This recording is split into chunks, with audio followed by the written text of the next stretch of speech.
चुनाव आयोग ने ये कहा कि राहुल गांधी जी एफिडेविट दें मुद्दे को भटकाने के लिए, और उनका सारा इकोसिस्टम, सारी criminal media affidavit affidavit affidavit और एफिडेविट पे कूद पड़ी। चुनाव आयोग के भ्रष्ट अधिकारी बेईमानी से वोटर लिस्ट में धांधली करते हैं। एसआईआर अच्छी चीज़ है या बुरी चीज़ दूसरी बात है। असली बेईमानी कहाँ है? जो वो कलम चलाते हैं अपनी बेईमानी करते हुए ग्राउंड पे। किसी भी सोशल इशू पे सुप्रीम कोर्ट में जाने का मतलब है अपनी मौत को दावत देना, उस इशू को ख़त्म करना, समाप्त करना। सामने निकल के आ रहा है, पूरे प्रमाण के साथ आ रहा है कि पूरा इलेक्शन चुनाव ही चोरी हो गया, और चुनाव चोरी में खुद इलेक्शन कमीशन कहीं ना कहीं इन्वॉल्व नज़र आता है।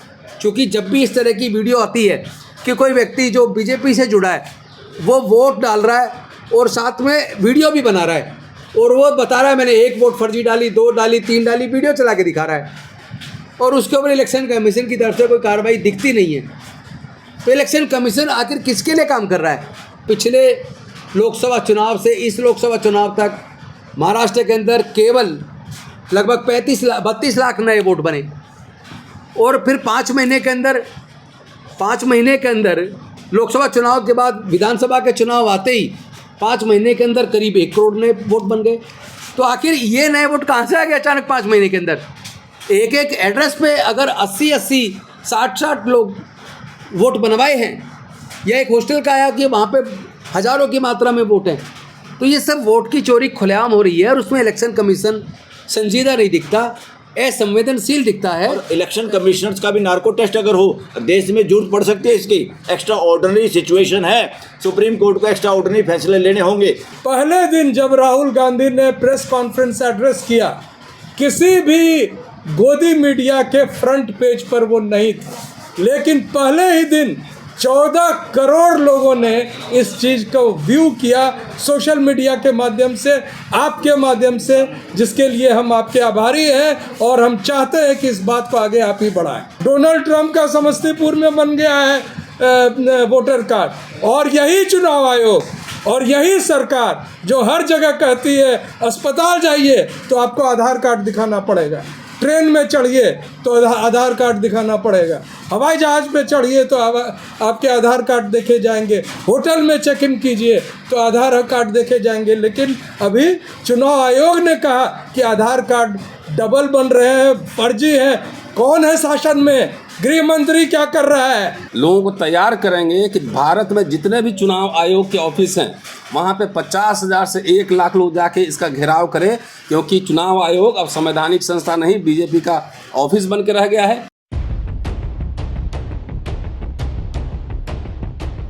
जय भीम दोस्तों, बहुत लंबे समय बाद हम लोग आज प्रेस वार्ता में हैं, और हमारे साथ 4 खास मेहमान हैं। इधर डॉक्टर सूरज मंडल हैं, एडवोकेट महमूद पराचा साहब हैं, राजेंद्र पाल गौतम साहब हैं, और बलराज मलिक साहब एडवोकेट हैं। यहाँ पे 3 एडवोकेट हैं और 2 एकेडमिशियन हैं। और ये टीम आप देखे होंगे कि लोकसभा चुनाव के पहले हम लोगों ने ईवीएम और वोट चोरी को लेकर लगातार आंदोलन किए थे, और इस चक्कर में भारत सरकार, नरेंद्र मोदी की सरकार ने और चुनाव आयोग ने आप सब में से बहुत सारे लोगों के चैनल बंद करवा दिए थे या डिमोनेटाइज करवा दिया गया था। जो सवाल पिछले 7-8 सालों से, तकरीबन 2018 से लगातार हम लोग उठा रहे हैं कि ये इलेक्शन कमीशन जो है ना वोट चोरी कर रहा है, हेराफेरी कर रहा है, और तमाम तरह के मसले हमने लगातार उठाए। एक वीडियो हमने लाइव डेमो किया था, गौतम साहब उस समय मिनिस्टर थे, इनके घर पे डेमो किया था, और वो वीडियो राहुल जी ने स्वयं शेयर किया था। तकरीबन 20 करोड़ लोगों ने देखा था ये कैसे वोट में हेराफेरी हो रही। अभी राहुल जी ने अभी एक प्रेस कॉन्फ्रेंस की है, और प्रेस कॉन्फ्रेंस में बताया है कि कैसे वोट चोरी हो रही है, और इलेक्शन कमीशन किस तरह से बीजेपी का एक्सटेंशन ऑफिस बन के काम कर रहा है। जो सवाल हम लोग उठा रहे थे, अगर 2024 में पॉलिटिकल पार्टीज़ ने हमारा समर्थन किया होता तो शायद हम लोग उस समय इस बैटल को जीत लेते। 5 रीजन्स हैं सबसे इम्पॉर्टेंट मशीन में हेराफेरी के अलावा। बूथ मैनेजमेंट, बूथ पर कैसे लोकल लोग, बीजेपी आरएसएस के लोग कैसे मैनेजमेंट करते हैं, डुप्लीकेट मतदाता, फर्जी अमान्य पते। महाराष्ट्र के चुनाव में भी दिख गया, हरियाणा में भी दिख गया, बिहार में जो एसआईआर हो रहा आप सब जानते हैं। एक पते पर थोक में मतदाता, इनवैलिड फ़ोटो और फॉर्म 6 का दुरुपयोग। ये दुनिया के सबसे बड़ी लोकशाही में ये वोट की डकैती है, ये चोरी भी हम नहीं कहेंगे, ये डकैती है। तो आज ये प्रेस वार्ता है, हम लोग फिर तमाम जगह जाएंगे, इस मुद्दे को उठाएंगे कि अगर वोट का अधिकार ही, जो कि सबसे महत्वपूर्ण अधिकार था, डॉक्टर अंबेडकर संविधान सभा में इस पर बहस हुई थी और कई लोगों ने सवाल उठाया था कि इनकम टैक्स और शिक्षा के सवाल को वोट के साथ जोड़ा जाए। डॉक्टर अंबेडकर इसके खिलाफ थे, बोले कि वोट का अधिकार जो है ना, बस एडल्ट मताधिकार, एडल्ट फ्रेंचाइजीज, मतलब साइमन कमीशन में जो उन्होंने मेमोरेंडम दिया था उसमें भी कहा था, क्लियरली कहा था कि जो पागल है उसको छोड़कर जो एडल्ट है सबको वोट का अधिकार दिया जाए, एडल्ट फ्रेंचाइजीज। अब ये बीजेपी किसी तरीके से, इनकी सभाओं में लोग नहीं होते हैं, वोट कहाँ से आ जाता है ये समझ में नहीं आता है।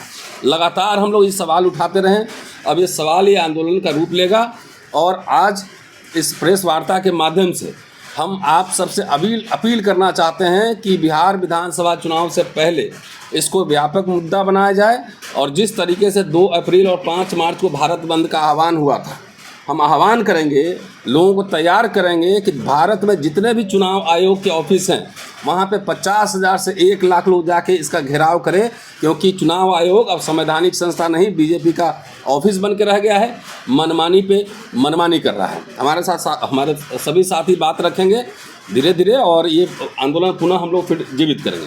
राजा साहब है, राजा साहब से आग्रह करेंगे, फिर सूरज जी हैं, गौतम साहब हैं, बलराज मलिक साहब हैं, इनसे आग्रह करेंगे कि इस विषय पर अपनी बात रखें। सभी ईमानदार पत्रकार जो आज इतने बड़े बारिश के दौरान भी संविधान और देश बचाने के लिए यहाँ आए, उनको बहुत बहुत धन्यवाद।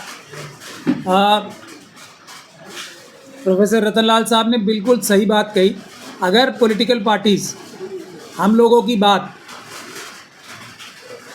जो पिछले साल आंदोलन हो रहा था लोकसभा के चुनाव से पहले सुन लेती तो शायद आज हम लोगों को यहाँ दोबारा आप लोगों को बारिश में तकलीफ़ देने की आवश्यकता ही नहीं पड़ती और एक आरएसएस और बीजेपी की जो सरकार है वो अभी नहीं होती, दूसरी सरकार होती और ये मोदी जी और अमित शाह जी कम से कम इस वक्त तिहाड़ जेल में होते, बाकी लोग भी होते लेकिन ये तो ज़रूर होते। खैर, देर आए दुरुस्त आए। लेकिन अब 3-4 चीज़ें हैं। देखिए, आरएसएस और बीजेपी इस मुद्दे पे ही नहीं, हर एक मुद्दे पे लोगों को भ्रमित करने के लिए अपनी ताकत का, अपनी सत्ता का और अपने झूठे लॉजिक का इस्तेमाल करती है हमेशा। यही काम ये जो अभी राहुल जी ने 2-3 दिन पहले प्रेस कॉन्फ्रेंस करके एक बहुत बड़ी चोरी का जो खुलासा किया है, उसमें मेरे ख्याल से देश की सभी चोरियां, सभी डकैतियों में से ये सबसे बड़ी चोरी और सबसे बड़ी डकैती है जो चुनाव आयोग के भ्रष्ट अधिकारी आरएसएस और बीजेपी के साथ मिलके नहीं बल्कि एक टीम बनके ये काम कर रहे हैं। और ये काम जिसको कहते हैं रिटेल बेसिस पे तो हो सकता था और होता है, दशकों से होता आया है। आरएसएस के पन्ना प्रमुख और लोकल लेवल पे बहुत सारे जो चुनाव अधिकारी होते हैं, जिसमें वो दूसरी पॉलिटिकल पार्टीज़ के बीएलएज हों, चाहे तो उनके जो बूथ पे जो ऑफिसर्स बैठते हैं उनको, और पॉलिटिकल पार्टीज़ के अधिकारियों को भी मैंने जहाँ कर सकते हैं वहाँ बूथ कैप्चरिंग आरएसएस हमेशा से करती आई। लेकिन ये इंडस्ट्रियल लेवल पे, ये होलसेल लेवल पे जो प्रोग्राम शुरू हुआ है वो 2014 के बाद ही शुरू हुआ। आप देखिए कितनी अच्छी बात कह रहे हैं और लॉजिक इनके तोड़ना बहुत ज़रूरी है। चुनाव आयोग ने ये कहा कि राहुल गांधी जी एफिडेविट दें मुद्दे को भटकाने के लिए, और उनका सारा इकोसिस्टम, सारी क्रिमिनल मीडिया एफिडेविट और एफिडेविट पे कूद पड़ी। मैं जो दुख की बात एक ये भी है कि जो सीईओ साहब हैं कर्नाटक के, वो कर्नाटक गवर्नमेंट के एक अधिकारी हैं। हालांकि जो धारा 13 है उसके तहत वो चुनाव आयोग के साथ डेपुटेशन पे भी हैं, मगर एडमिनिस्ट्रेटिव कंट्रोल अब भी उनका कर्नाटक गवर्नमेंट के पास है। इतनी बड़ी बात मैं आपको बता रहा हूँ, जो कांग्रेस की गवर्नमेंट का अधिकारी है वो भी इतना दबाव में है कि उसे मजबूरी में राहुल गांधी जी को इस किताब के विरुद्ध जाकर, जिसके बदौलत और जिसके अंडर चुनाव आयोग काम करता है, राहुल गांधी जी को एफिडेविट फाइल करने के लिए बोल दिया। और उस एफिडेविट को ही अगर आप लोग पढ़ेंगे, मैं आपको ये चीज़ें इसलिए बता रहा हूँ कि आरएसएस और बीजेपी और चुनाव आयोग का झूठ साफ को अब पता लग जाए। उसमें खुद लिखा हुआ है कि अगर इसी एफिडेविट में जो सीईओ साहब ने इशू किया है कर्नाटक के कि आप ये बताएं किस वोटर का नाम कटवाना चाहते हैं। राहुल गांधी जी ने क्या अपनी प्रेस कॉन्फ्रेंस में एक भी बात ये बोली थी कि ये वोटर का नाम काट दो या वो वोटर का नाम काट दो? इसलिए ये पूरी तरीके से गैर कानूनी एक कार्य करके बात को भटकाने की कोशिश की है, एक बात। दूसरी बात वो ये कह रहे हैं कि एसआईआर, एक तरफ तो आप ये कह रहे हो कि वोटर लिस्ट में धांधली है, दूसरी तरफ एसआईआर की मुखालफत कर रहे हो। मैं इसको उल्टी तरफ से पढ़ना चाहता हूँ। राहुल जी जो बात कह रहे हैं वो सच है, इसीलिए तो एसआईआर की ज़रूरत पड़ रही है। लेकिन यहाँ पे चोरी क्या है? असली चोरी है, जैसे अंग्रेजी में कहावत है ना, the devil lies in details. चोरी यहाँ है कि चाहे एसआईआर हो, चाहे जो ये वोटों की चोरी होलसेल लेवल पे पूरे देश में आरएसएस और बीजेपी ने चुनाव आयोग के भ्रष्ट अधिकारियों के साथ मिलकर की हो। ये बेईमानी करते हैं, ईमानदारी से काम नहीं करते। पहले भी यही काम किया और एसआईआर के दौरान भी वही काम कर रहे हैं जो साल भर या पिछले 10 सालों से करते आ रहे हैं। आरएसएस और बीजेपी के खिलाफ वोट देने वालों के नाम काटना, झूठे वोटर्स को ऐड करना, एक वोटर को 10 जगह बताना, ये सब काम वैसे भी करते हैं और एसआईआर के ज़रिए भी वही काम कर रहे हैं।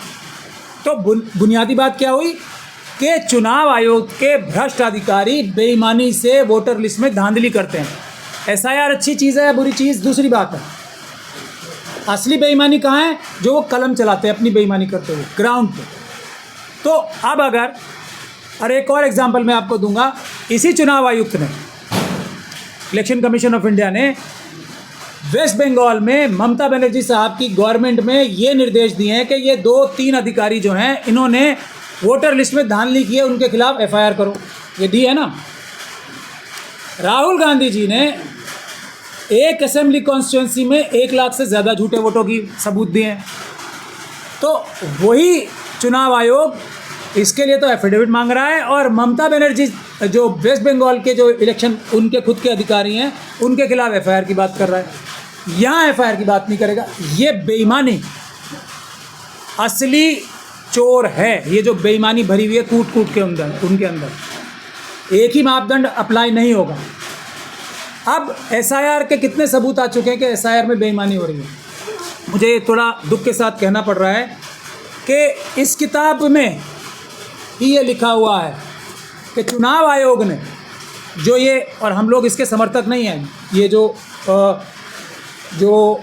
आधार कार्ड है उसको वोट से जोड़ा जाए, हम उसका मुखर विरोधी हैं। लेकिन आज की तारीख में जो कानून है, चुनाव आयोग ने जो ये सुप्रीम कोर्ट तक को बोला उसकी रिक्वेस्ट के बावजूद कि हम आधार कार्ड को वोटर लिस्ट में नाम चढ़ाने का डॉक्यूमेंट नहीं मानेंगे, वो इस किताब के खिलाफ है, इलीगल स्टेटमेंट है और उसके खिलाफ कानूनी कार्रवाई होनी चाहिए।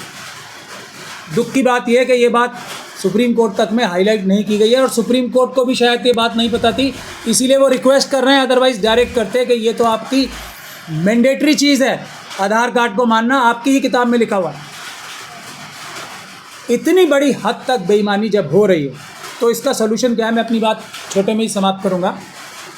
इसका सलूशन क्या है? हम लोग तो पिछले साल से ही कह रहे हैं, पिछले चुनाव के बाद से कोई सुप्रीम कोर्ट नहीं। सुप्रीम कोर्ट जाने का मतलब ही है अपनी मौत को दावत देना। किसी भी सोशल इशू पे सुप्रीम कोर्ट में जाने का मतलब है अपनी मौत को दावत देना, उस इशू को ख़त्म करना, समाप्त करना।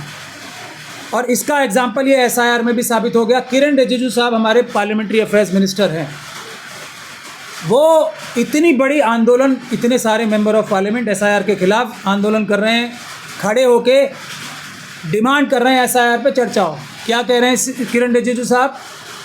क्योंकि मामला सुप्रीम कोर्ट में पेंडिंग है इसलिए पार्लियामेंट में डिबेट नहीं हो सकती इसकी। तो ये फ़ायदा हुआ सुप्रीम कोर्ट में केस डालने का, और कोई फ़ायदा नहीं हुआ, नुकसान ही होगा। पहले भी नुकसान हुआ है, बाद में भी नुकसान हुआ।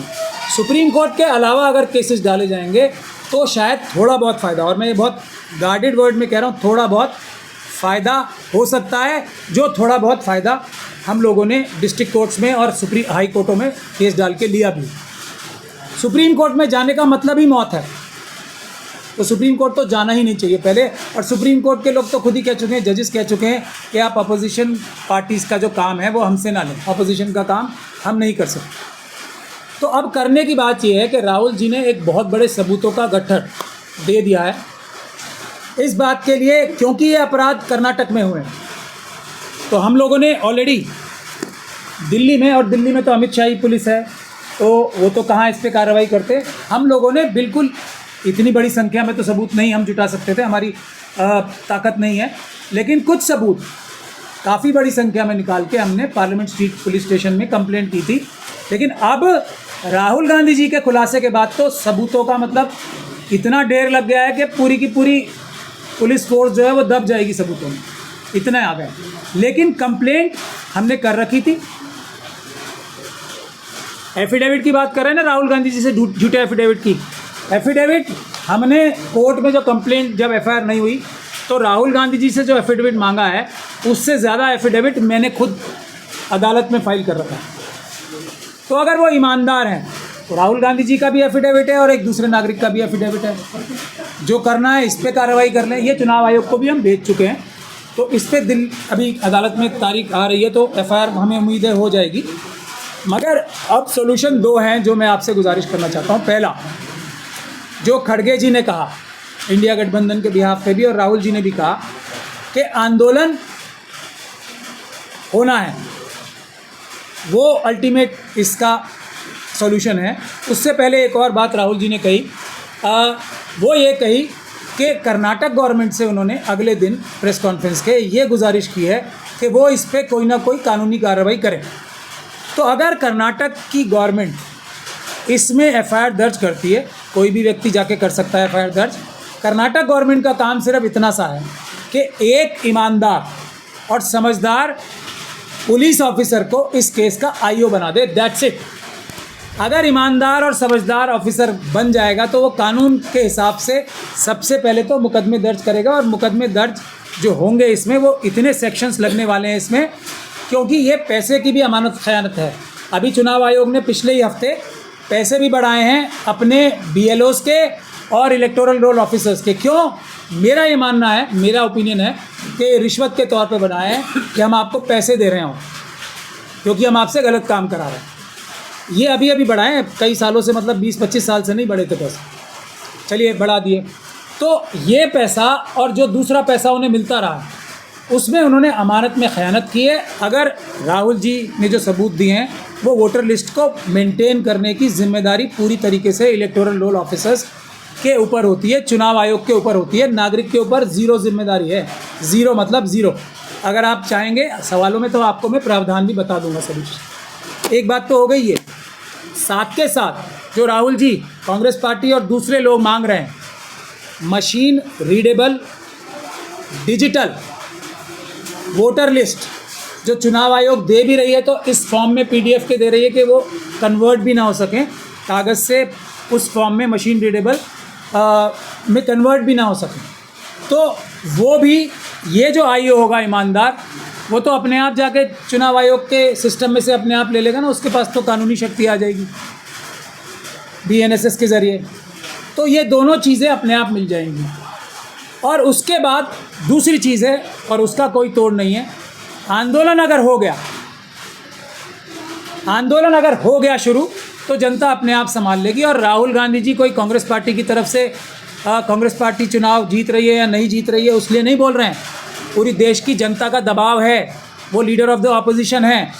जनता के कहने पे, गुजारिश करने पे, जनता के दबाव में वो ये बात कह रहे हैं। और उन्होंने इस शब्द का भी प्रयोग किया है अपनी प्रेस कॉन्फ्रेंस में कि बहुत सारे लोग झिझक के हमारे ये बात बोलते थे, लेकिन जनता मजबूर करती है अपोजिशन पार्टी के दोनों लीडर्स को, लोकसभा में भी और राज्यसभा में भी।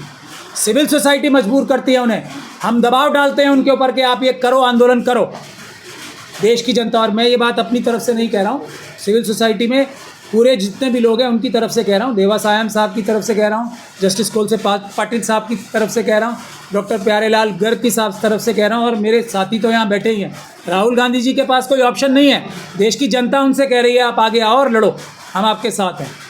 अगर आप नहीं लड़ोगे तो जनता आपसे नाराज़ होगी, इतनी जनता उद्वेलित है। आखिरी बात मैं अपनी बात कह के समाप्त करूँगा। हम लोगों ने एक इशू उठाया था, ये जो वोटर्स की हेराफेरी हो रही है। ऐसा नहीं है कि महाराष्ट्र में जो 75 लाख या जितने भी 50 लाख से ज़्यादा वोट ऐड किए गए, वो 50 लाख के 50 लाख लोग जाके या बीजेपी के कार्यकर्ता वो अपनी इंक मिटा के हाथ से फिजिकली वोट डालते हैं। चोरी, मेजॉरिटी चोरी वोटों की होती है तो वो मशीनों के द्वारा होती है। ऐसी धांधलीबाजी भी होती है, झूठे वोट भी डालते हैं फिजिकली, लेकिन इतनी बड़ी संख्या में मतलब होलसेल में वोटिंग जो है नहीं हो सकती फिजिकली, तो मशीनों के द्वारा ये चोरी होती है। आज हिंदू जो मशीनों का ईवीएम का मुखर समर्थक पेपर माना जाता था, आज उसने एडिटोरियल लिखा है हम लोगों की सबकी बात से एग्री करते हुए कि ईवीएम में धांधली ही धांधली है, पेपर बैलेट ही असली रास्ता है। पूरी दुनिया में पेपर बैलेट पे लोग वापस गए। राहुल जी ने भी ये बात कही थी। तो हमारा असली स्टेप, आखिरी स्टेप, पेपर बैलेट को हम क्यों मानते हैं कि धांधलियाँ कम से कम दर्जन से ज़्यादा हो रही हैं, दर्जन से ज़्यादा तरीक़ों से हो रही हैं। लेकिन पेपर बैलेट अगर शुरू हो गया तो सारी धांधलियाँ जो आरएसएस और बीजेपी करती है वो कम पड़ जाएंगी। पेपर बैलेट उन सब पे भारी पड़ जाएगा और कम से कम ये सरकारें हट जाएंगी। उसके बाद जो भी सरकार आएगी वो चुनाव के कानून में भी और इलेक्शन कमीशन के जो फंक्शनिंग है उसमें मेजर रिफॉर्म्स लाएंगी, ऐसा हम लोगों का मानना है।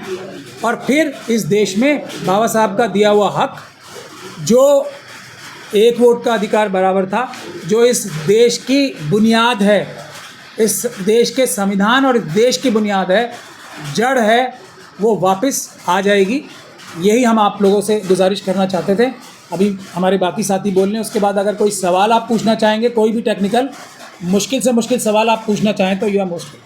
साथियों, पहले हम सब लोग सुनते थे और कई बार फिल्मों में देखते थे, ट्रेन की डकैती, बैंक की डकैती, घर में डकैती, लेकिन आज पूरा देश देख रहा है चुनाव की डकैती, वोट की डकैती।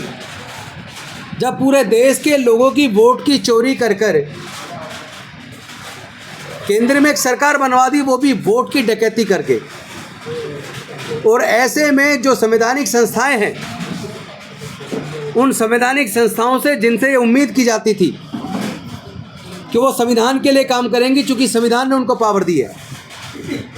अगर हम बात करें इलेक्शन कमीशन की, तो इलेक्शन कमीशन की ये जिम्मेदारी है, और ये जिम्मेदारी भारत के संविधान ने उनको दी है, ताकत भारत के संविधान ने उनको दी है कि वो फ्री, फेयर एंड ट्रांसपेरेंट चुनाव कराए। लेकिन क्या भारत के अंदर चुनाव फ्री, फेयर एंड ट्रांसपेरेंट तरीके से हो रहे हैं? एक तरफ ईवीएम का घोटाला, सब जानते हैं ईवीएम की मशीन के अंदर जो माइक्रो कंट्रोलर चिप है, जो सोर्स कोड है वो किसके पास है, माइक्रो कंट्रोलर चिप में प्रोग्रामिंग कौन करता है, और उसके अंदर जो टाइमर लगा है, क्लॉक क्यों है, क्योंकि किस डेट में कितने बजे वोट की चोरी करनी है, ये तभी संभव है जब उसमें टाइम का क्लॉक लगा हो। अन्यथा चुनाव वाले दिन भी अलग अलग पार्टी के एजेंट मोकपोल करते हैं सुबह, तो अगर उसमें टाइमर ना लगा हो तो कितने बजे से कितने बजे के बीच टाइम वोट की चोरी करवानी है, शिफ्ट करवाना है, वो संभव नहीं है।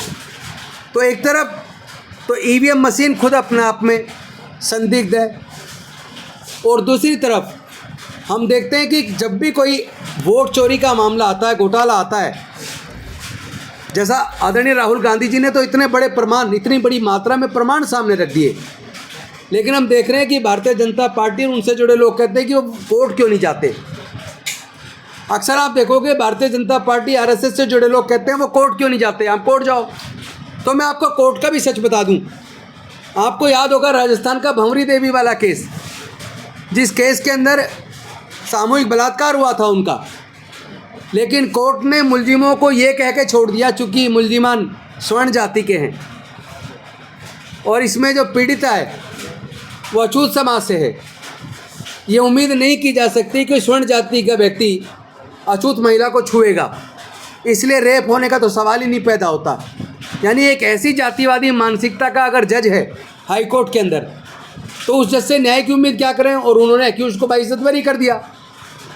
और ये पुरानी बात है, लेकिन आज मैं लेटेस्ट बात बताता हूँ। जून के महीने में उड़ीसा के अंदर जहाँ एक गांव के अंदर माइनिंग हो रही थी, तो गांव के लोगों ने सोचा कि यहाँ हमारे घर उजड़ जाएंगे। उन्होंने माइनिंग के खिलाफ आवाज़ बुलंद की, धरने प्रदर्शन किए, तो उन लोगों को पुलिस ने गिरफ्तार कर लिया और जेल भेज दिया। जैसा कि अक्सर शासन करता है, न्याय के लिए अगर कोई भी आवाज़ उठती है तो उसको कुचल देता है, झूठे मुकदमे बना के जेल में डालकर। तो जिनको जेल में डाला, जब वो कोर्ट गए, हाई कोर्ट ने जब उनको बेल का ऑर्डर किया, बेल ऑर्डर में ऐसी शर्त लगा दी कि मुलजिम 3 महीने तक सुबह 6 बजे से 9 बजे तक थाने के अंदर झाड़ू पोछा और साफ़ सफाई का काम करेगा, और फिनाइल देने का काम, झाड़ू पोछा देने का काम पुलिस करेगी। यानी जज भी जातिवादी मानसिकता से ग्रसित है और जमानत के तौर पर ऐसी शर्त लगा रहा है। तो जिस जज ने जातिवादी जजमेंट देता है या शर्त लगाता है, उससे न्याय की उम्मीद कैसे करें।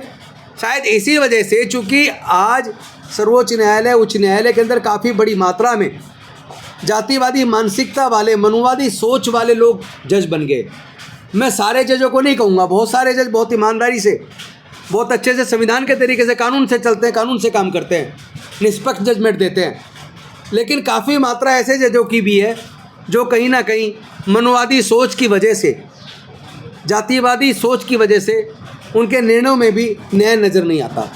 शायद इसी वजह से भारतीय जनता पार्टी और उसके लोग बार बार कहते हैं आप कोर्ट क्यों नहीं जाते, क्योंकि हमें पता है कोर्ट जाने का मतलब है उस मामले का पूरी तरह लटक जाना, और उसमें फिर कोई निर्णय आने वाली बात नहीं है। और इसका प्रमाण भी है, प्रमाण दे के बताऊँगा। जब ओबीसी का रिजर्वेशन लागू हुआ था, मंडल कमीशन की सिफारिशें 7 अगस्त 1990 को लागू हुई थी, तो कुछ लोग कोर्ट गए और कोर्ट ने तुरंत जाते ही स्टे कर दिया। 2 साल में केस डिसाइड हुआ और 1 साल नोटिफिकेशन में लगा, यानी 3 साल लगे ओबीसी को रिजर्वेशन देने में। लेकिन जब ईडब्ल्यूएस को जनरल कैटेगरी को देने की बात आई तो 4 दिन के अंदर दे दिया। 1 दिन में कैबिनेट में पास, दूसरे दिन लोकसभा में पास, और तीसरे दिन राज्यसभा का टाइम बढ़ाकर राज्यसभा से पास, और चौथे दिन राष्ट्रपति की सिग्नेचर होकर नोटिफिकेशन भी होगा रात की रात ही, और 4 दिन के अंदर लागू हो गया। और जब कोर्ट गए तो कोर्ट ने उसको स्टे नहीं किया, ओबीसी के रिजर्वेशन को स्टे किया, लेकिन ईडब्ल्यूएस को नहीं किया। यानी इसीलिए बीजेपी के लोग अक्सर कहते हैं कि अगर आपको लगता है ईवीएम के अंदर गड़बड़ है, या आपको लगता है वोट की चोरी हो रही है, या आपको लगता है इलेक्शन कमीशन ऑफ इंडिया पक्षपात कर रहा है, तो आप कोर्ट जाइए। कोर्ट कहाँ जाएं, कौन से कोर्ट में जाएं, किस कोर्ट पे भरोसा करें। आज तो हमारा भरोसा ही टूटता दिख रहा है। ऐसे में मुझे याद आता है कि हमारे जो संविधान बचाओ संयुक्त मोर्चा, मिशन जय भीम और तमाम साथी, जो ईवीएम को हटाने का एक आंदोलन हम लोगों ने पिछले साल 2024 में लोकसभा चुनाव से पहले चलाया था। अनफॉर्चुनेटली वो पूरे देश का आंदोलन बना और सर्वे में निकल कर आया 70% से ज़्यादा लोग ईवीएम से चुनाव नहीं चाहते, वो बैलेट पेपर से चुनाव चाहते हैं। लेकिन कोई पॉलिटिकल पार्टी साथ नहीं आई, और नतीजा ये हुआ कि आज सामने निकल के आ रहा है, पूरे प्रमाण के साथ आ रहा है कि पूरा इलेक्शन चुनाव ही चोरी हो गया।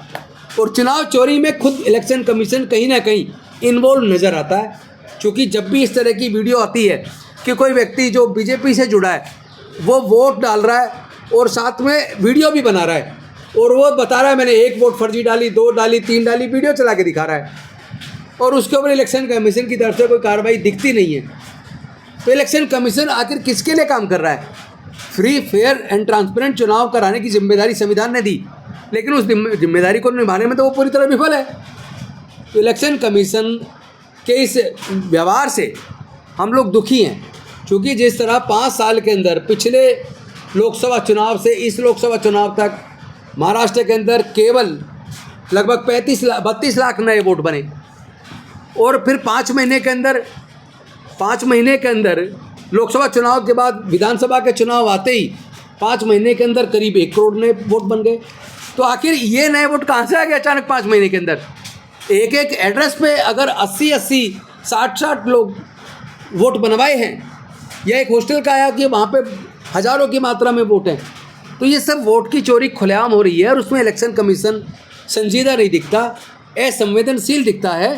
तो ऐसे में मुझे तो एक ही चीज़ नज़र आती है, क्योंकि मैं एक वकील भी हूँ और एक सामाजिक संस्था मिशन जय भीम का फाउंडर भी हूँ, इस नाते मेरा स्पष्ट मत है कि पूरे देश के लोगों को तय करना पड़ेगा कि आपको ये वोट की चोरी आप अलाउ करते हैं क्या, आप सिर्फ धर्म की वजह से, क्योंकि पूरे देश को 2 भागों में बांट दिया है बीजेपी ने, हिंदू मुसलमान करके, दलित वंचित जो पिछड़ा वर्ग है उसके खिलाफ एक दूसरा जो अगड़ा वर्ग है उसको खड़ा कर दिया है, और तमाम मीडिया सारा उनके साथ है। मीडिया सच को दिखाने की बजाय, वोट की चोरी दिखाने की बजाय, मीडिया वो भाषा बोल रहा है जो केंद्र की सरकार बोल रही है। तो इस मीडिया को मीडिया कैसे माने? ऐसे में मुझे तो एक ही चीज़ नज़र आती है कि अगर लोग चाहते हैं देश के अंदर प्रजातंत्र बचे, अगर लोग चाहते हैं देश का संविधान बचे, अगर लोग चाहते हैं उनके वोट की कीमत बने, तो अब पूरे देश में एक बहुत बड़ा जन आंदोलन छेड़ने की ज़रूरत है। और भारत का संविधान हमें इजाज़त देता है कि हम संवैधानिक तरीके से एक जन आंदोलन करके देश के प्रजातंत्र को बचा सकते हैं। पहले भी भारत के लोगों ने जब जब मुसीबत आई है तो एकजुट होकर सरकार के खिलाफ बड़े जन आंदोलन छेड़े और देश के प्रजातंत्र को बचाने का काम किया है। बहुत जल्द हम भी सबसे बात करके एक डेट डिक्लेयर करेंगे और देश के प्रजातंत्र को बचाने के लिए, वोट की चोरी को रोकने के लिए हम पूरे देश के स्तर पर बहुत बड़ा जन आंदोलन छेड़ेंगे। और हम उम्मीद करते हैं जो लोग संविधान में भरोसा करते हैं, न्याय में भरोसा करते हैं, जो लोग चाहते हैं उनके वोट की रक्षा हो, चोरी ना हो, उन सब लोगों को पूरे देश में जाति धर्म से ऊपर उठकर इस जन आंदोलन में शरीक होकर अपने देश के संविधान को और लोकतंत्र को लोग बचाएंगे। हम ऐसी उम्मीद करते हैं। बीजेपी ये कहती है कि आप कोर्ट क्यों नहीं जाते? हम गए थे, हमने आदेश लिए थे सीसीटीवी फुटेज और वीडियो फुटेज दे दो, दिए, कानूनी बदल दिया। कानूनी बदल तो बेईमान लोग हैं, बेईमान लोगों से बात करना ही बेवकूफ़ी होती है, बात ही नहीं करनी। ये लोग बेईमान हैं, इसीलिए आंदोलन आंदोलन और आंदोलन। एक्चुअली इलेक्शन कमीशन बीजेपी बन गया है, बिल्कुल, उससे कुछ उम्मीद करना ही बेकार है। साथियों, इस गड़बड़ का मुद्दा हम पहले से उठाते रहे हैं, पहले भी आप लोगों ने देखा है। और अब जब राहुल गांधी का लेख छपा इंडियन एक्सप्रेस में, उस इंडियन एक्सप्रेस की खबर को लेके हमने साथ में पटिशन एक लगा के सुप्रीम कोर्ट के चीफ जस्टिस को और सभी जजों को भेजा कि अब समय आ गया सुओ मोटो एक्शन लिया जाए, क्योंकि you are bound to do political justice with the country. ये सुप्रीम कोर्ट की ड्यूटी है, मर्जी नहीं है सुप्रीम कोर्ट की। सुप्रीम कोर्ट का ये भी नहीं है कि मुकदमे 2 आदमियों के बीच में होंगे तो लोग लेके आएंगे मुकदमे, मगर देश के मुद्दों पे लगातार नज़र रखना सुप्रीम कोर्ट की ड्यूटी है, मर्जी नहीं है किसी की भी। तो सुप्रीम कोर्ट ने संज्ञान अभी तक नहीं लिया, हो सकता है आप संज्ञान ले ले उस बात पे। और साथियों, एक बात और मैं बताना चाहता हूँ आप लोगों को, यहाँ ये प्रोविज़न जो बिल्कुल ये क्लियर है, अगर इम्पोर्टेंट इशू है और कोर्ट में कोई मुकदमा है, उसके बावजूद भी अगर वो पब्लिक इंटरेस्ट का है, 2-3 उसमें कंडीशन है, उनका ध्यान रखते हुए पार्लियामेंट में उस पर चर्चा हो सकती है। ये पार्लियामेंट में इस तरह की चर्चा पहले भी हुई है। केशवानंद भारती के वक्त में, महुआ मोइत्रा के, उसमें कई ऐसे समय है जब ये चर्चा हुई है सुप्रीम, उसमें पार्लियामेंट में होनी चाहिए। किरण रिजिजू बकवास कर रहा है, देश के प्रत्येक मिनिस्टर की जो ड्यूटी हो रही वो नहीं हो रहा, वो खाली बीजेपी का चमचा और चाटुकार बन के काम कर रहा। ड्यूटी उसकी cabinet minister of the India, वो देश का मंत्री है, किसी के बाप का मंत्री नहीं, किसी के घर का नौकर नहीं है वो। इसलिए इन मंत्री संतरियों को उस तरह की भाषा बोलनी चाहिए जिसकी शपथ ली और जिसकी वजह से ये मंत्री हैं। इंडियन कॉन्स्टिट्यूशन के अंदर कोई ऐसा प्रोविज़न नहीं है कि पार्लियामेंट के अंदर आकर पार्टियों के दफ्तर बनाओगे, खोलोगे। मैं तो कह रहा हूँ इसका बंद होना चाहिए यह गोरख धंधा। माँ बच्चे को जन्म दे देती है, एक नया नागरिक पैदा हो जाता है। इसी तरह पॉलिटिकल पार्टियों का रोल हमने बनाया हुआ है, संविधान में उसका नहीं है। हमने एक्ट बना के इनका प्रोविज़न बनाया कि भाई ये ताकि पॉलिसी पे डिबेट कर सके, एक अच्छे हेल्दी डिस्कशन और डिबेट और कंपटीशन हो सके, देश में अच्छे जनप्रतिनिधि आएँ और अच्छे जनता के मुद्दों को उठा पाएँ। तो इन लोगों को बैठना भी वहाँ अल्फ़ाबेटिकली चाहिए। ये जो बैठा रहे कि ट्रेजरी बेंच और फलाना बेंच, अपोजिशन बेंच, अपोजिशन नाम का भी कोई शब्द नहीं है इंडियन कॉन्स्टिट्यूशन में। ये हमने दूसरे लोगों से देख के ऐसा किया है। और अब जो आरोप लगाया राहुल गांधी ने बिल्कुल दुरुस्त है, पूरा देश उससे सहमत है, हम भी उससे सहमत हैं। और इस वक्त बड़ी बात यह है, जिस वक्त कॉन्स्टिट्यूशन की बनाई हुई, जो कॉन्स्टिट्यूशन देश के लोगों ने खुद बनाया है और उसके तहत एक कोर्ट बनाई है, उस कोर्ट में कॉन्स्टिट्यूशन कोर्ट है, सबसे बड़ी कोर्ट है सुप्रीम कोर्ट। सुप्रीम कोर्ट की ड्यूटी है, उसको एक आर्टिकल, एक पावर अलग से है हाई कोर्ट से भी ज़्यादा, आर्टिकल 142 कंप्लीट न्याय करने का। किसी भी मुद्दे में कानून से बाहर भी जाना पड़े, जरूरत ऐसी हो तब भी वो ऐसा कर सकते हैं। मगर सुप्रीम कोर्ट का ढुलमुल रवैया जो आज है, तो ऐसे मौके पे क्या किया जाए? अगर सुप्रीम कोर्ट भी न्याय नहीं दे पा रही, राहुल गांधी ने आरोप लगाया, उल्टा चोर कोतवाल को डांटे, जो करप्ट भ्रष्ट चोरी चकारी की सरकार, चोरी चकारी का इलेक्शन कमीशन, चोरी चकारी का इलेक्शन कमिश्नर, उनको तो करप्शन लॉ में अंदर ठोकना चाहिए। उनको जरूरत है ऐसे लोगों को तो सुधार गृह में भेजने की। ये बहुत मक्कार लोग हैं, इनको सुधारने की जरूरत है। और ये अब इशू खाली ये मेरे उस कहने से नहीं है, पूरे देश में आवाज़ है। और ये सर्वे भी आप लोग कर सकते हो, पूरे देश की एक ही आवाज़ है। इस देश में जो लोग बैठे हैं प्रधानमंत्री और गृह मंत्री की शक्ल में, ये दोनों अपराधी किस्म के लोग हैं। और इन्होंने गुजरात में भी इतने दिन जो सरकार बनाई है, ये कहीं ना कहीं गड़बड़ करके करें। इनका नार्को टेस्ट हो तो पूरे देश को पता चल जाए। और इलेक्शन कमिश्नर्स का भी नार्को टेस्ट अगर हो, देश में जरूरत पड़ सकती है इसकी। एक्स्ट्रा ऑर्डिनरी सिचुएशन है, सुप्रीम कोर्ट को एक्स्ट्रा ऑर्डिनरी फैसले लेने होंगे। अगर वो नहीं लेंगे, सुप्रीम कोर्ट अगर कॉन्स्टिट्यूशनल अदालत काम नहीं करती तो क्या करते हैं? एक बड़ी अदालत है सुप्रीम कोर्ट के ऊपर भी एक अदालत है, वो है जनता की अदालत। जनता की अदालत में लोगों को जाना होगा, जो पॉलिटिकल लीडर हैं या पार्टियां हैं। इसलिए जनता की अदालत फैसला करेगी। सुप्रीम कोर्ट भी जब निकम्मी और नाकारा हो जाए, काम ना करे संविधान के हिसाब से, तो जनता की अदालत को वो सारे काम करने की ड्यूटी भी है और हक भी है अपने देश को और अपने संविधान को बचाने के लिए। बहुत सारे जज, इसमें कोई दो राय नहीं, मैं 100% सहमत हूँ। मैं नहीं, बहुत सारे देश के वकील सहमत है, देश की जनता सहमत है। देश की जुडिशरी में वर्णवादी मनुवादी लोगों का बोलबाला है और उनके फैसलों से आप देखेंगे। इसी वजह से हमारे कॉन्स्टिट्यूशनल अथॉरिटी जितनी है वो निकम्मी और नाकारा इसलिए होती हैं, उनको डंके की चोट पे पता हमारा बिगड़ना कुछ नहीं, हमारे माई बाप बैठे वो बचा लेंगे। अब ये बात वो नहीं है। बहुत दिनों से देश डरता रहा, contempt of court, contempt of court. Contempt of court तो जजेस कर रहे हैं, सुप्रीम कोर्ट के फैसला नहीं कर रहे। देश चाहता बैलेट पेपर से चुनाव, ये अपना घोल मेल करके उसी में एक तरह से उसी के पक्ष में बोल के उसी के पक्ष के क्वेश्चन उठाते हैं। आज रिकॉर्डिंग सबके सामने है, जजों की भी रिकॉर्डिंग देखी जाए, वो किस तरह का प्रश्न पूछते हैं, उनके चेहरे का हाव भाव साइकोलॉजिस्ट अगर पूछा जाए तो पता चल सकता है कौन बाइस्ड तरीके से केस को सुन रहा है, जो कोई इंडिपेंडेंट जुडिशरी के तरीके से काम नहीं हो रहा। इसी वजह से अदरवाइज अपोजिशन का लीडर कहे और कोर्ट, सुप्रीम कोर्ट चुपचाप बैठ जाए और उल्टा इलेक्शन कमीशन हिम्मत करे कि एफिडेविट दे। इलेक्शन कमीशन को खुद अपोजिशन लीडर के पास जाना चाहिए था, अपनी सारी फाइल लेके भी, उसको दिखाना चाहिए था, सुप्रीम कोर्ट को भी देखना चाहिए था ये SIR शुरू क्यों किया बिहार के अंदर। एक आदमी चोरी कर ले पूरी रेल में, सारी सवारियों को नंगा करके तलाशी लोगे, ये है पुलिस का काम। इतनी नाकारा, इतनी घटिया अगर पुलिस है तो उनको बर्खास्त किया जाए। ऐसा इलेक्शन कमीशन है। समय पे देखिए, ये फैसला SIR जितने समय कम में किया गया। कोई नहीं चाहता विदेशी लोग यहाँ वोट बनवाए, मगर कितने विदेशी लोगों की वोट होंगी? क्या पूरे बिहार विदेशी लोगों का भरा हुआ है? सब लोगों के आपने डॉक्यूमेंट चेक करने, अनपढ़ लोग, बहुत सारे लोग शहरों में नौकरियां करते हैं, बहुत सारे विस्थापित हैं, टेम्परेरी बेचारे अपने रोजगार के लिए देश में GDP बढ़ाने में अपना योगदान दे रहे हैं। तो ये सारी की सारी शरारत है। और इलेक्शन कमीशन को, तीनों इलेक्शन कमीशन जेल में जाने के हकदार हैं इस वक्त। तीनों ही बदमाश हैं, तीनों के तीनों, एक भी ड्यूटी नहीं कर रहा। और इसी तरह से यही भाषा देश की होगी सुप्रीम कोर्ट के बारे में।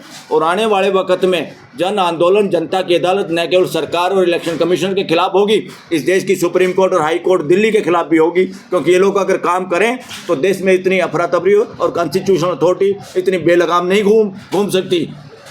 ये कहीं ना कहीं उनको बचाने का काम कर रहे हैं, तभी तो ये हाल है देश का। इतनी सारी वोटों का कटना या इतनी धांधली का पकड़ा जाना, 6.5 लाख वोटर्स में से 1.5 लाख के करीब नकली वोटर होना। और बात करते हो विदेशियों पे आपकी नज़र है, विदेशी कौन है? ये वो भी हिंदू मुसलमान करने का इनके टारगेट है। और इस देश के बहुजन समाज को ध्यान रखना चाहिए। वर्णवादी मानसिकता और मनुवादी लोगों ने जो कब्जा है ब्यूरोक्रेसी पे, पॉलिटिक्स में, जुडिशरी में, उन सब पे लगाम लगाने के लिए आपस के झगड़े भूलने होंगे। इनका हर टारगेट देश को डिवीजन करने का और कोई चोरी से कोई फ़ायदा उठाने का है। तो साथियों, अंतिम बात यही है, मुझे नहीं लगता सुप्रीम कोर्ट हिम्मत कर पाएगी। आज जो चीफ जस्टिस हैं उनसे उम्मीद है लोगों को, फ्यूचर में जो चीफ जस्टिस उनसे बिल्कुल 0% उम्मीद है देश के लोगों से। क्योंकि महाराष्ट्र की सरकार उन्हीं की वजह से चलती रही, उसी बेंच की वजह से चलती रही। अब ये बातें वो नहीं है कि जुडिशरी, हम जुडिशरी की शर्म कब तक करेंगे? अगर जज इस देश के साथ अन्याय कर रहे हैं, संविधान की पालना नहीं कर रहे, सुओ मोटो एक्शन नहीं ले रहे, तो ऐसे जजों को क्या करेंगे हम? देश क्या करेगा? Judge are not super boss of this country. We the people of India, we can decide, we can criticize. Parliament में डिस्कशन डिबेट नहीं हो सकता जजों के कंडक्ट के बारे में, मगर जनता और जनता की अदालत में सब कुछ हो सकता है, चाहे वो चीफ जस्टिस हो, चाहे कोई प्राइम मिनिस्टर हो, चाहे कोई राष्ट्रपति हो, चाहे पार्लियामेंट हो। Thank you very much. जय फूले, जय भीम, जय मंडल। देश के सामने बहुत बड़ी संकट है और ये संकट सिर्फ वोट चोरी की नहीं है। ट्विटर पर वोट चोरी ट्रेंड कर रहा है, इलेक्शन कमीशन चोर है ऐसी बात लोग कह रहे हैं। लेकिन सिर्फ उतनी बात नहीं है, ये लोकतंत्र के साथ लोकतंत्र की हत्या करने के लिए और जो संविधान बचाओ संघर्ष समिति के माध्यम से, जय भीम मिशन के माध्यम से लगातार जो हम लोग 2018 से कह रहे हैं कि इस चुनाव में जो परिणाम आ रहे हैं वो निश्चित तौर से देश की जनता के मन से नहीं है, वो बनाए हुए परिणाम है, मशीन के द्वारा बनाए हुए हैं। और अब तो ये भी पता चल गया है कि देश की एक संवैधानिक संस्था, बार बार संवैधानिक संस्था का नाम लिया जाता है, यानी कि चुनाव आयोग, उसको ये लोग कैसे गैर संवैधानिक बना चुके हैं इसके अपॉइंटमेंट से हम लोग देख रहे हैं। जिसमें कहा गया था कि चीफ जस्टिस ऑफ इंडिया रहेंगे, उनको हटाकर 2 मंत्री इस सरकार के, और किसको बनाया, जो कभी सेक्रेटरी थे गृह मंत्री को, वो आज मुख्य चुनाव आयुक्त हैं। तो ऐसे लोग निश्चित तौर से बिना पक्षपात पूर्ण किए हुए अपने दायित्व को, कर्तव्य को नहीं निभा सकते। मैं 2-3 बात सिर्फ आपके सामने आग्रह करना चाहूँगा। हमारे मित्र जो हैं महमूद पराचा ने कानूनी तौर पर, और जो आदरणीय राजेंद्र पाल गौतम जी पूर्व मंत्री हैं और अभी कांग्रेस पार्टी में एक प्रमुख जिम्मेदारी के साथ हैं, और बलराज मलिक साहब हैं, सभी लोगों ने बताया। लेकिन देखिए खास बात, ये किस तरह से जनता से छुपाई जा रही है बात। पहले दिन जब राहुल गांधी ने प्रेस कॉन्फ्रेंस एड्रेस किया, किसी भी गोदी मीडिया के फ्रंट पेज पर वो नहीं थे, लेकिन पहले ही दिन 14 करोड़ लोगों ने इस चीज़ को व्यू किया सोशल मीडिया के माध्यम से, आपके माध्यम से, जिसके लिए हम आपके आभारी हैं और हम चाहते हैं कि इस बात को आगे आप ही बढ़ाएं। दूसरी बात, ये बार बार कहा जा रहा है चुनाव आयोग एफिडेविट मांग रहे हैं। आपने देखा कि जो दस्तावेज राहुल गांधी ने प्रस्तुत किए वो चुनाव आयोग के द्वारा ही दिए गए हैं, आरटीआई और अन्य माध्यम से लिए गए। और उनका हाइट देखिए, जब वो रखा गया वो पुलिंदा, तो राहुल गांधी से भी 1 फीट ऊंचा था, 7 फीट का वो पूरे दस्तावेज थे। और एक एक पन्ने को मिलाकर जो सबूत राहुल गांधी जी ने प्रस्तुत किए, यानी 33,000 से अधिक लोग सिर्फ फॉर्म 6 के मिसयूज से, यानी कि जो पहली बार वोटर बनते हैं वो फॉर्म 6 का प्रयोग करते हैं। उसमें कौन आ रहे हैं, 71 साल की महिला आ रही है जो 5 बार वो वोटर रह चुकी हैं, और इसके साथ और लोग भी ऐसे आ रहे हैं जो निश्चित तौर से पहले बार के वोटर नहीं है, लेकिन मोदी साहब के लिए वो लोग बन गए। इसी तरह से ऐसे लोग जिनके फ़ोटो नहीं दिख रहे हैं, ऐसे लोग जो एक घर में 80-80 लोग हैं, बार बार अभी गोदी मीडिया में ये प्रश्न उठ रहा है कि राहुल जी एफिडेविट क्यों नहीं देते हैं। एफिडेविट दिया गया, अभी हमारे मित्र महमूद पराचा ने दिखाया कि वो स्वयं एफिडेविट दिए हैं। उनके अलावे देश के एक बड़े नेता अखिलेश जी ने आज से 10 महीने पहले एक एफिडेविट देकर कहा कि 18,000 वोटर जो है ऐसे हैं जो कि जानबूझ के बनाए गए हैं और उनकी जांच की जाए। चुनाव आयोग ने 1 मिनट समय नहीं दिया। तो ये चोरों का आयोग बन चुका है। बांग्लादेश में जो हुआ, अभी आप लोगों ने जून महीने में वीडियो देखा होगा कि वहाँ के मुख्य चुनाव आयुक्त के साथ क्या सलूक जनता ने किया, वही सलूक लगता है यहाँ भी होगा। इसलिए मैं ये बात कह रहा हूँ कि बेशर्मी के साथ संविधान को ताक पर रखकर ये बार बार ऐसी चीज़ें कर रहे हैं। ईवीएम के माध्यम से तो हम जान ही चुके थे कि ये वोटों को मैनिपुलेट करते हैं। जब इनकी चोरी पकड़ी जाने लगी कि चुनाव के आखिरी समय में हर जगह, और जो जब बैलेट पेपर से चुनाव होता था तो आखिरी समय में ये बता दिया जाता था नंबर के साथ कि कितने वोट आज पड़े, तो ये परसेंटेज में बोलते हैं। और उस परसेंटेज को 10 दिन बाद इस बार लोकसभा चुनाव में लगभग 42 लाख वोट अधिक हर जगह का उन्होंने जुड़वा दिया। तो इसका मतलब है कि इनकी मंशा जो है ये लोकतंत्र को समाप्त करने के लिए है। और संविधान के तहत जिन लोगों ने संविधान की शपथ ली है उनका ये दायित्व बनता है कि वो अपने जान पर भी खेल कर इस संविधान को और इस लोकतंत्र को बचाए। आखिरी बात मैं ये कहना चाहता हूँ कि बिहार में SIR इन्होंने किया, सिर्फ जनवरी 2025 में समरी रिवीजन हुआ था, इंटेंसिव किया। इंटेंसिव मतलब गलतियां जो है उनको तुरंत ठीक की जाए, 1 महीना में जो हो नहीं सकता था वो इन्होंने कहा कि हम करेंगे, डिजिटल इंडिया बन गया। लेकिन नतीजा क्या आया? Neha Kumari husband's name husband, फलना ji father's name ECI, Donald Trump का समस्तीपुर में बन गया है वोटर कार्ड। और यही चुनाव आयोग और यही सरकार जो हर जगह कहती है अस्पताल जाइए तो आपको आधार कार्ड दिखाना पड़ेगा, ट्रेन में चढ़िए तो आधार कार्ड दिखाना पड़ेगा, हवाई जहाज़ पे चढ़िए तो आपके आधार कार्ड देखे जाएंगे, होटल में चेक इन कीजिए तो आधार कार्ड देखे जाएंगे। लेकिन अभी चुनाव आयोग ने कहा कि आधार कार्ड डबल बन रहे हैं, फर्जी है। कौन है शासन में? गृह मंत्री क्या कर रहा है? ये गृह मंत्री जाकर मंदिर का शिलान्यास कर रहा है बिहार में, तो फिर क्यों नहीं पकड़ा? वहाँ पर तो नेपाल बगल में था कि नेपाल से आए लोग जो इन्होंने बताए उसको तुरंत क्यों नहीं गिरफ्तार किया गया? असल में वो नेपाल से नहीं आए थे, वो इनके द्वारा जो लोगों को वोट काटने की मुहिम है, यानी समरी इंटेंसिव डिलीशन यानी रिमूवल ऑफ द वोटर्स, जो SIR ये कर रहे हैं उसमें पकड़ाने का डर था। 2 बात में इनको ये लोग बहुत जल्दी धार्मिक रूप से इनकी भावना आहत हो जाती है। अमित शाह जो जैन है जाके एक हिंदू मंदिर का वहाँ पर शिलान्यास कर रहे हैं, आरती कर रहे हैं, और तिलक लगाने से नीतीश कुमार ने सही किया, इनकार कर दिया था, फोटो दिखाया, तेजस्वी जी ने ट्वीट किया। तो कैसा है, भावना आहत नहीं हुआ कि कोई जैन जाकर और माता सीता के नाम पर हिंदू मंदिर का वहाँ पर जाकर शिलान्यास करे?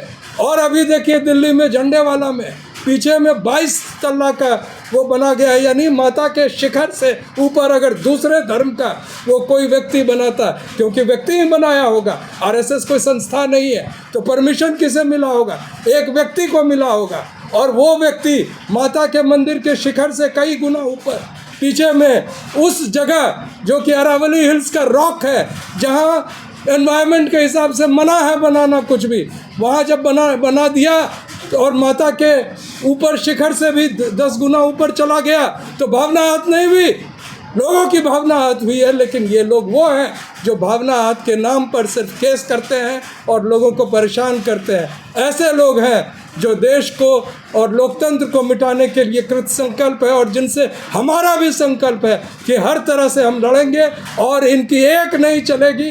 इस बार ये पकड़ाए हैं और इनको पकड़ने वाले राहुल गांधी जी हैं, और उनको मैं साधुवाद कहता हूँ। और राहुल गांधी जी एक बार आह्वान करें, देश की जनता सड़कों पे होगी, हम जानते हैं, हमारे मित्र भी जानते हैं। और इसी बात से मैं पुनः जय संविधान कह के अपनी बात समाप्त करता हूँ।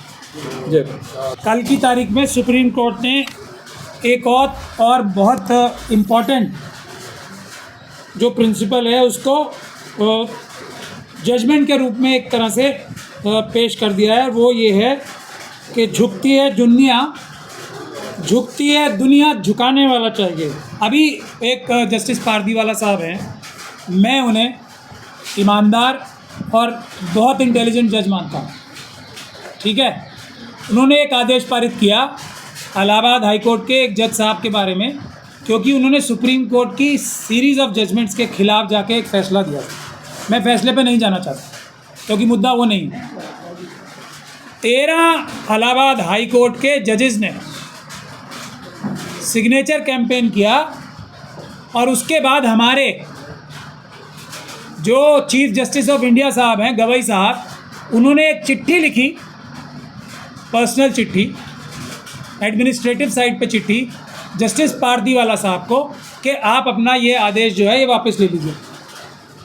और जस्टिस पारदीवाला साहब जैसे ईमानदार और इंटेलिजेंट जज ने वो अपना आदेश वापस ले लिया, 2 पैराग्राफ कम उसमें से कर दिए। कितने भारी मन से किए आप लोग वीडियो में जाके देख सकते हैं। मगर मुद्दा ये नहीं है, इस देश में अगर सबसे बुरा कोई फैसला हुआ है तो उनमें से सबसे बुरे फैसलों में से जज लोया का फैसला था, ठीक है। उससे बुरा फैसला है जस्टिस पारदीवाला साहब की जो स्पिरिट थी उसकी जजमेंट की, वो एकदम 100% सही थी, मगर उन्होंने थोड़ा सख्ती ज़्यादा कर दी, इतना ही बार फ़र्क था उसमें, कोई ऑर्डर में कोई कमी नहीं थी। तो वापस ले लिया, क्यों? क्योंकि झुकाने वाले थे 13 हाई कोर्ट के जजेस। इस देश की जनता को अगर मतपत्र से चुनाव कराने हैं, इलेक्शन कमीशन को सीधा करना है कि वो कानून और संविधान के हिसाब से काम करे, तो इस जजमेंट से मेरे ख्याल से सबसे बड़ी सीख मिलती है। आंदोलन करेंगे तो सुप्रीम कोर्ट अपनी ईवीएम की जजमेंट भी वापस लेंगे और माफ़ी के साथ लेगी सुप्रीम कोर्ट। ये कल की जजमेंट से तय हो गया है। आंदोलन करें, यही सारे चुनाव आयोग जेलों में यही सुप्रीम कोर्ट भेजेगी, लेकिन बिना आंदोलन के नहीं हो सकता ये। और ऐसा कभी मिसाल नहीं मिली है कि सुप्रीम कोर्ट ने अपना आदेश जो है इस प्रकार से वापस ले लिया हो। तो हमें सबसे बड़ी सीख भी सुप्रीम कोर्ट ने इशारों में दे दी है। झुकती है दुनिया, झुकाने वाला चाहिए। देश की जनता आए सड़कों पे, देखो आप न्याय होता है नहीं होता है। देखो ये चुनाव आयुक्त बड़े बड़े जो भ्रष्ट अधिकारी हैं जेल जाते हैं नहीं जाते हैं। देखो आप पेपर बैलेट से चुनाव होता है नहीं होता है। देखो आप आरएसएस और बीजेपी के कार्यकर्ता जेलों में ठूसे जाते हैं या नहीं ठूसे जाते, क्योंकि वो वोटों की चोरी कर रहे हैं इलेक्शन कमीशन के भ्रष्ट अधिकारियों के साथ। शुक्रिया, आप सभी का शुक्रिया।